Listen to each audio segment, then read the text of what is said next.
మరికొన్ని నిమిషాల్లో T20 world కప్లో రెండో సెమీస్ ఫైట్ జరగబోతుంది. ఇక ఫైనల్ బెర్త్ కోసం ఇంగ్లాండ్తో టీమిండియా ఫైట్ జరగబోతుంది. వాంఖడే వేదికగా జరగనుంది బిగ్ మ్యాచ్.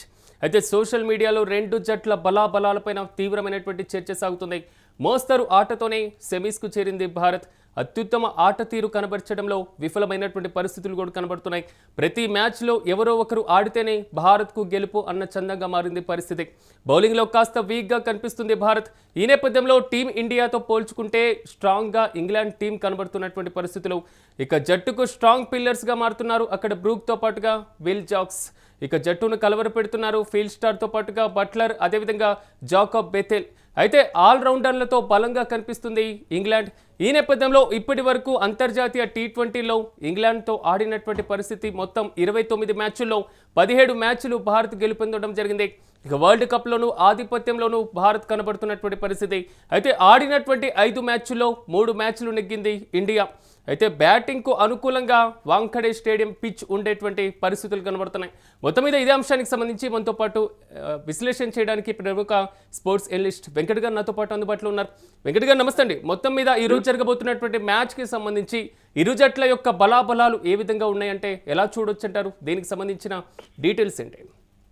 ఎస్ సిరాజ్, అంటే మనం ఇప్పటి వరకు చూసుకున్నటువంటి టీ20 వరల్డ్ కప్ కి సంబంధించి భారత్ అంటే ఈ విజయాలు సాధించినప్పటికీ కూడా అంత బలంగా కనపడటం లేదనే విషయాన్ని అయితే నేను స్పష్టంగా చెప్పగలను. ఇక భారత్ కు సంబంధించి ముఖ్యంగా బ్యాటింగ్ ఆర్డర్ ఫెయిల్ కావడం, అదే విధంగా ముఖ్యంగా కీలక సమయాల్లో వికెట్లు కోల్పోవడం అనేది భారత్ కు మైనస్ గా మారింది అనేది అయితే స్పష్టంగా చెప్పొచ్చు. ముఖ్యంగా మనం అభిషేక్ శర్మ, అదేవిధంగా ఇషాన్ కిషన్ వీళ్ళిద్దరి విషయంలో భారీ అంచనాలు ఉన్నాయి. ముఖ్యంగా లెఫ్ట్ హ్యాండర్స్ దట్టు వీళ్ళిద్దరు కూడా టాప్ ఆర్డర్ లో ఆడటంపై కూడా కొంత ఫ్యాన్స్ లో హోప్ అయితే పెరిగింది. కానీ వీళ్ళు కీలక సమయంలో ఫెయిల్ కావడం కూడా ఫ్యాన్స్ ని కొంత ఇబ్బంది పెడుతుందని చెప్పుకోవచ్చు. ముఖ్యంగా అటు సంజు శాంసన్ కు సంబంధించి మొన్న ఆడకపోయి ఉంటే అభిషేక్ శర్మ మీదనో ఇషాన్ కిషన్ మీదనో నమ్మకం పెట్టుకుని ఉంటే పరిస్థితి మరో రకంగా ఉండేది. ఇక తనకు వచ్చినటువంటి అవకాశాన్ని వినియోగించుకోవడంలో Sanju Samson do or die match లో నిరూపించుకోవడం అనేది కూడా మనం చూసాం. ఇక అటు కెప్టెన్ సూర్యకుమార్ యాదవ్ కానీ, శివం దూబే కానీ, హార్దిక్ పాండ్యా కానీ వీళ్ళు వరుసగా విఫలం కావడం కూడా భారత్ విజయావకాశాలపై కూడా ప్రభావం పడుతుందనే చెప్పుకోవచ్చు.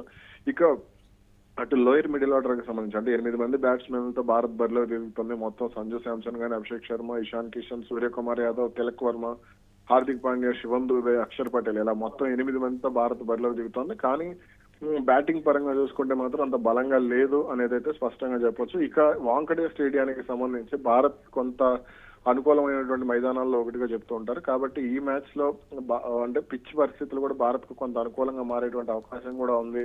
ఇక మొత్తం కూడా అంటే సూర్యకుమార్ యాదవ్ నేతృత్వంలోని భారత జట్టు అంటే ఈ మోస్తరు ప్రదర్శనతోనే సెమీఫైనల్ వరకు వచ్చింది. అయితే సెమీస్ లో మాత్రం ఇక్కడ రాణించేటువంటి అవకాశం ఉంది అంటూ కూడా అభిమానులు అంచనా వేస్తున్నటువంటి పరిస్థితి. అయితే ముఖ్య బౌలింగ్ కి సంబంధించి హర్షదీప్ సింగ్ ఎక్కువగా పరుగులు ఇవ్వడం అనేది కొంత ఆందోళన కలిగిస్తుంది. మహమ్మద్ సిరాజ్ కు జట్టులో చోటు కల్పించకపోవడం కూడా కొంత విమర్శలకు దారితీస్తున్నటువంటి అంశం.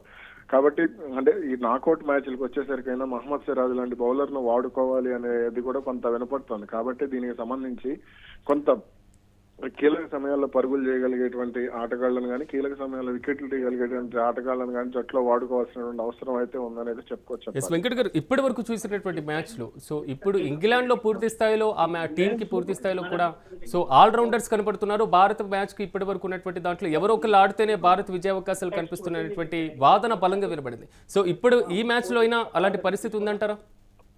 ఖచ్చితంగా ఉందని చెప్పుకోవచ్చు. ముఖ్యంగా అంటే భారత్ కు సంబంధించి ఈ మ్యాచ్ లో సంజు శాంసన్ గానీ, లేదంటే వీళ్ళు కీలక మన ఆటగాళ్ళుగా భావిస్తున్నటువంటి సూర్యకుమార్ యాదవ్ గానీ వీళ్ళు కొంత రాణిస్తే మాత్రం మనకు ఆందోళన అయితే అవసరం లేదని చెప్తాను నేను. ముఖ్యంగా పవర్ ప్లే లో ఎక్కువ పరుగులు 60 నుంచి 80 పరుగులు పవర్ ప్లే లో కనుక చేయగలిగితే నేను న్యూజిలాండ్ తో మ్యాచ్ లో చూస్తే, New Zealand versus south Africa match లో చూస్తే పవర్ ప్లే లో వాళ్ళు చేసినటువంటి పరుగులు దాదాపుగా 70 నుంచి 80 పరుగులు ఉన్నాయి. కాబట్టి ఇలా భారత్ కనుక పవర్ ప్లేలు ఏదైతే ఐపీఎల్ లో అమలు చేసే వ్యూహాలు ఏదైతే ఉంటాయో ఆ వ్యూహాన్ని కనుక అక్కడ అమలు చేస్తే కీలక మ్యాచ్ లో అది మంచి ఫలితాన్ని ఇచ్చే అవకాశం ఉంటుంది. తర్వాత ఇక 30-40 పరుగులు మిగిలిన ఆటగాళ్ళు చేసినా సరే అది జట్టుకు మంచి ప్లస్ పాయింట్ గా చెప్పుకోవచ్చు. కొంతవరకు అంటే వాంఖడే పిచ్ ఎంతవరకు కలిసి వచ్చేటువంటి అవకాశం ఉండొచ్చు మనకి? వాంఖడే పిచ్ బ్యాటింగ్ అనుకూలంగా ఉంటుంది. అంటే ఈ రోజు ఆడబోయే పిచ్ కి సంబంధించి అయితే ఉన్నటువంటి అంచనాలు. అయితే ఇక్కడ కొత్త కంగారు పడేటువంటి విషయం ఏంటంటే చేజింగ్ కు అనుకూలంగా ఉండేటువంటి పిచ్ ఇది. ముఖ్యంగా అంటే ఫస్ట్ బ్యాటింగ్ చేసినటువంటి జట్టు భారీ స్కోర్ చేయాలి, లేదంటే మాత్రం చేజింగ్ కు పిచ్ అనుకూలంగా ఉంటుంది. కాబట్టి ఒకవేళ భారత్ కనుక ఫస్ట్ బ్యాటింగ్ చేస్తే ఎక్కువ పరుగులు చేసేందుకే ప్రయత్నం చేయాలి. 230 నుంచి 250 పరుగులు చేస్తే ఈ పిచ్ మీద భారత్ గెలిచేటువంటి అవకాశాలు అయితే ఉంటాయి ఫస్ట్ బ్యాటింగ్ చేసినటువంటి సందర్భంలో. రైట్ వెంకట్ గారు, థ్యాంక్ యూ. అయితే మరికొన్ని నిమిషాల్లో మాత్రం టీ20 వరల్డ్ కప్లో రెండో సెమీస్ ఫైట్ జరగబోతుంది. ఫైనల్ బెర్త్ కోసం ఇంగ్లాండ్తో టీమిండియా ఫైట్ జరగబోతుంది. అయితే వాంఖడే వేదికగా జరగనుంది బిగ్ మ్యాచ్. సోషల్ మీడియాలో రెండు జట్ల యొక్క బలాబలాలపై విస్తృతమైనటువంటి చర్చ మొదలైంది. మోస్తరు ఆటతోనే సెమీస్కు చేరింది భారత్. అయితే అత్యుత్తమ ఆట తీరు కనబర్చడంలో విఫలమైందనేటువంటి విమర్శలను కూడా మూట కట్టుకోవడం జరిగింది. ప్రతి మ్యాచ్లో ఎవరో ఒకరు ఆడితేనే భారత్కు గెలుపు అన్న చందంగా పరిస్థితి మారిందనేటువంటి వాదన బలంగా వినబడుతుంది. అయితే బౌలింగ్లో కాస్త వీక్గా కనిపిస్తుంది భారత్. అయితే టీమిండియాతో పోల్చుకుంటే స్ట్రాంగ్గా ఇంగ్లాండ్ టీం కనిపిస్తుంది.